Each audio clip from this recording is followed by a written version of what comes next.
I don't care how good your numbers are or where you play. If you secure a $300 million contract, you're elite. And Bryce Harper, say it straight up, Bryce Harper's elite. I'm going to get into it in a bit. It is currently Monday, July 13th, 2020. Here in this quarantine, I'm James Sims. And for this episode of The Elite, I was going to get into why I think Bryce Harper his name should definitely be considered among the elite players that are playing as of right now. And I imagine a lot of people that are listening to this are very familiar with Bryce Harper. If you follow baseball, if you follow just athletes making a lot of money, you've at least heard his name one time. Bryce Harper is a 27-year-old right fielder. He's playing for the Philadelphia Phillies. He's from Las Vegas, Nevada, and if you don't remember him, he was a high school phenom. He graduated from high school early. He went to College of Southern Nevada. He eventually was picked in the MLB draft, in the 2010 MLB draft as the first overall pick.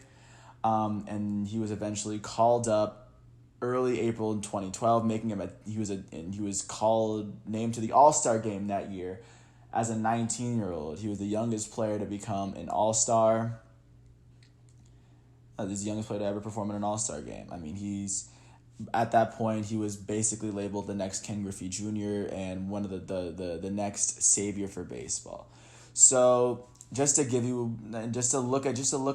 take a glance into Bryce Harper's career. In his first season, he was 19.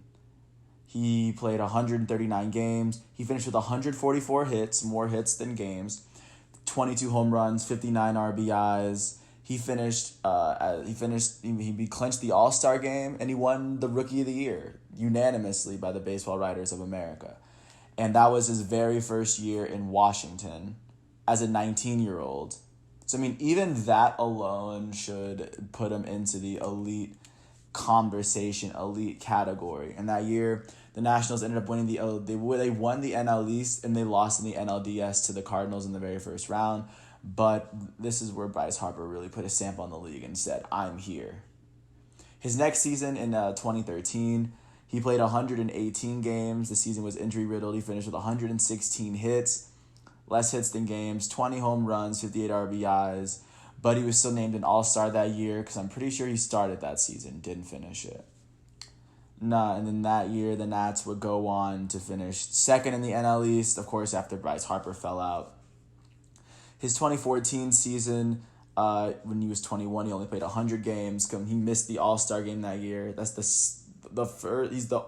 first of 2 All-Star games he's missed in his 6-game career, because he didn't play enough games. I mean, 96 hits, 13 home runs, 32 RBIs. That was his season. He had a pretty good season naturally, but the next season he came back in his age 22 season for Bryce Harper. In a season where the Nats would find themselves second in the NL East. They missed the playoffs, but this is what Bryce Harper did this season. In 153 games, he finished leading the league in runs. He had 118 runs.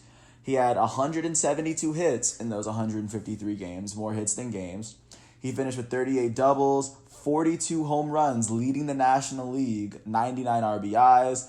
He had a .330 batting average while leading the MLB with a .460 OBP, a .649 slugging percentage, and he led the league in OBP and slugging percentage. He definitely led it in OPS, which was 1109. He was an All-Star that year. He was a Silver Slugger, and he was named a unanimous MVP that year. That year for me is what keeps Bryce Harper in this conversation, and he's been roughly the same. He hasn't been the exact same player ever since that year, but that year Bryce Harper was incredibly elite. You could not stop Bryce Harper. But the Nationals didn't make the playoffs that year, but at 22, that was Bryce Harper's season. In 2016, the Nats they would win the NL East, but they would lose to the Dodgers in the very first round. But Scherzer won his Cy Young because that's when he first got there. Harper would be an All-Star for the 4th time in his career, finishing by playing 147 games. 123 hits, less hits than games played. He finished with 24 home runs, 86 RBIs with a .243 batting average. He definitely kind of fell off, but he was still an All-Star. No. He finished with 240. There's a 240 to go. I mean, he still finished as an all-star, and he was really doing what he needed to do. And the Nationals still made the playoffs. So, I mean, that's what he was doing. And in 2017, his age 24 season with the Washington Nationals, he played 111 games, another injury season. He finished with 134 hits, more hits than games played, 29 home runs, 87 RBIs with a 319 batting average and a 413 OBP. That was his fifth All-Star in 6 seasons, and he finished 12th in MVP voting. And that year, the Nationals would go on to win the NL East, and they lost to the Cubs in the NLDS in 5. And Scherzer won his second Cy Young. In 2018, in Bryce Harper's last season in Washington, he finished in his age 25 season, by the way. He played 159 games, finished with 137 hits, less hits than games played. He had 34 home runs, 100 RBIs. He led the league in walks with 130 and finished with a 249 batting average, and he was still named an All-Star for the 6th time in 7 seasons, which is a very rare feat you don't see from a lot of all-time players. And finally, after that season, at 25 years old, Bryce Harper signed a $300 million contract that lasted about 9-10 years to go play with the Philadelphia Phillies. And in his first season with the Philadelphia Phillies, he would play 157 games. He played all those games. He finished with 149 hits, which is less hits than games, but he still finished with 36 doubles, 35 home runs, 114 RBIs, hitting 260 with a 372 OBP. He wasn't named an All-Star necessarily that year. He didn't start off incredibly well, but he still finished with an incredible season. After his age 22 season, in which he was a unanimous MVP, this season he still put together a season with his most total RBIs. He didn't have as many home runs, but he still had 114 RBIs this season, which shouldn't be overlooked. So if you look at Bryce Harper, where Bryce Harper stands right now, you look back and you see him as the phenom from high school, who left high school early to play college baseball, who was eventually called up to the Nationals and then made an All-Star at 19 years old. And then 4 years later, he won a unanimous MVP at 22 years old. And then following that, he's a player that was an All-Star 6 times in his first 7 years. He signed a $300 million contract to play for the Phillies and then had the most RBIs he's had in his career at that point. The third time he's had at least 99 RBIs in a season for his career. So finished with 35 home runs. No, Bryce Harper is a very electric baseball player. The Phillies this season ended up 4th in the NL East with an 81-81 record.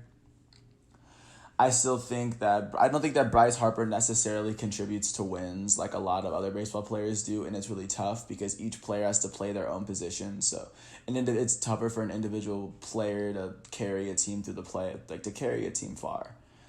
But still, what he's been able to do individually is still astonishing. I like what he's been able to do. I think he's full pure electricity, and I think Philadelphia fans are gonna be really, really happy to have them. They're going to be really, really happy to have him over the next few years. Even if he brings one championship, it'll be worth all $300 that the Phillies spent on him. I want to thank you for listening to all 9 minutes of this. I appreciate you. If you ever get a chance, look out for my boy Bryce Harper.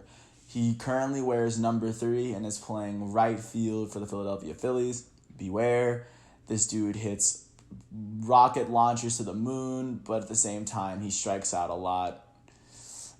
He doesn't really necessarily translate to wins, but he's still an elite baseball player all the way around that's gotten this far and that's earned all this money. And he deserves every hit he's racked, and he's deserved every accolade that's come his way, and he deserves every single dollar up until this point. He's earned it. Peace.